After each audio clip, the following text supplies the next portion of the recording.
Well, then people did see it. People did know. So then it was called into question, why is it the swastika incident?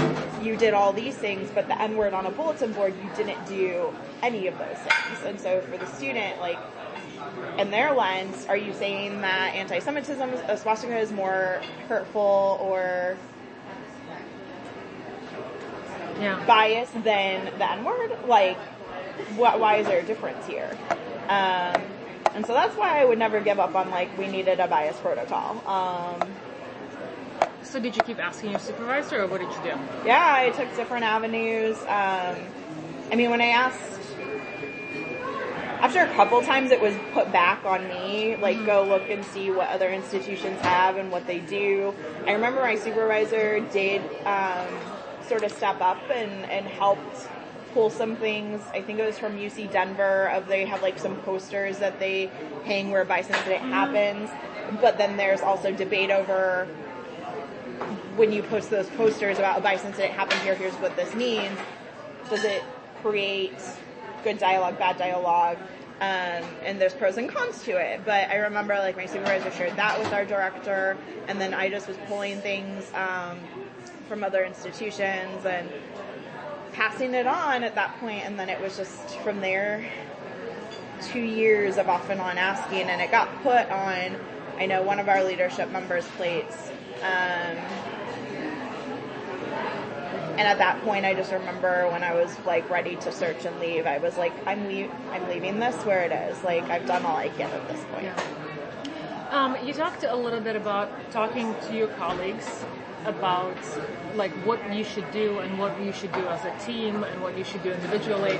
And I'm curious if, as things were unfolding, if you talked to any of your friends, or how did you process what was happening to you specifically? So not in terms of planning, but, like, what is this experience like? Who did you talk to? I remember when it was going on, a lot of it was carried with me internally. I didn't want to place the burden on others. It's a lot of heaviness to carry. Yes. I know that's what I do, and so for me, it wasn't any different, but I think it was the level of how much this impacted me that it wasn't the right choice, it wasn't the best, and that resulted in part of it was my relationship being affected with my partner at that time. Exhaustion. I remember coming back at the end of a work day to my apartment, and I was drained and didn't want to talk about it.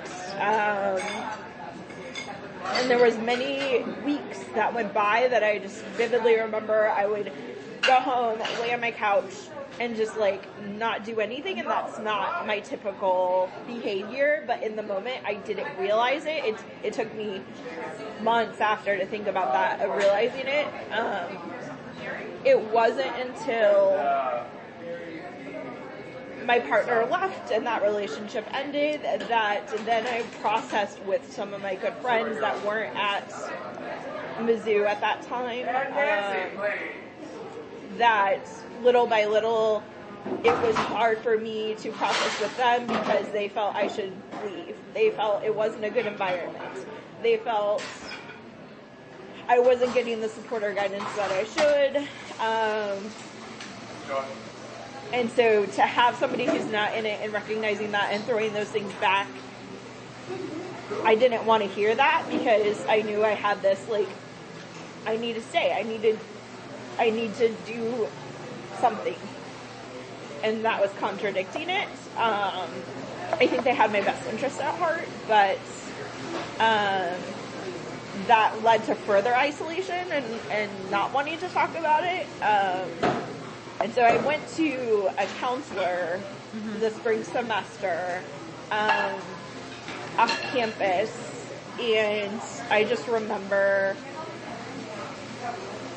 they had some understanding of what was happening on campus. They had to understand how this impacted me.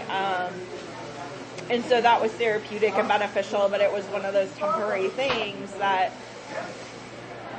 there's times in my life, like maybe 3 times total, that I've had to go to counseling over like students who have self-harmed and it has impacted me, or things in our jobs that are very scary. And so this was one of those things I felt like I needed to do that to process with a neutral person. And so I think that was good, but also looking at it, I don't think I had the best counselor and the best pairing, and so it wasn't the most beneficial it could have been. Yeah. It takes a while to find a counselor that fits. Yes. It's just so much trial and error, and at some point it becomes really hard.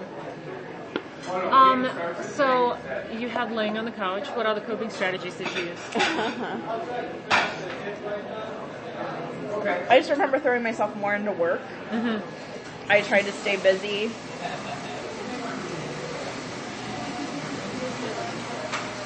How do you feel now that we talked about this?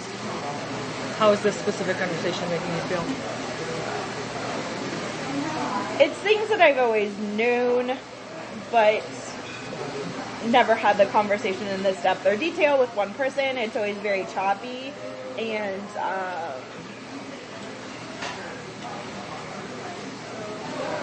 I think it's weird to speak it, besides think it. Obviously, I'm teary and emotional, but that's how I am, so that's not anything different. I think it will be more what happens after our conversation of like, okay, I've said all this, now I need to process what I've just said because it was things I've thought about. I feel like I'm at a better place though, for sure, of being able to have this conversation. I don't think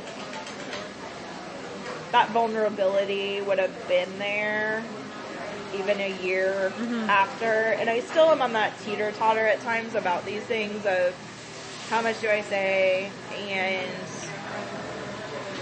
what's right to say, and there's almost even that pressure still that I don't work at Mizzou any longer, of the threat of like, don't put Mizzou in a bad light,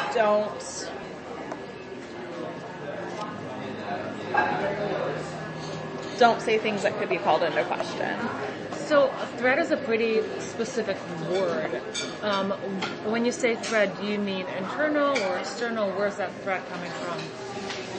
I think it's definitely more internal now because I no longer work at the institution, but external, I remember, unfortunately, after things had really played out, our director came to this meeting and brought everyone together and pretty much said, I am sorry, I was not allowed to talk to you about this. I was told not to. Mm-hmm. I could have lost my job, and I still can, but I feel like we needed to have this conversation. But at that point, it was so after the fact. It was too late. But to have your leader put in a position that they can't lead and support, and to know their position was threatened, was eye-opening. It was scary. And then from there, I think at Mizzou for, what was it, 2 years after, I think there was that lingering threat still always there, but that trickled down from the top down in our department, that even supervisors felt like, I don't know what I can and can't say. I don't know what we can and can't do. And then it resulted in our director being let go. There's many more reasons to that, but I think there's also those assumptions of there could be things that are connected to this and how it all played out, that could have been a factor. Yeah. And I think Mizzou's leadership, there's been change. There's been things that have happened that played out the way they did, and some people's lives were impacted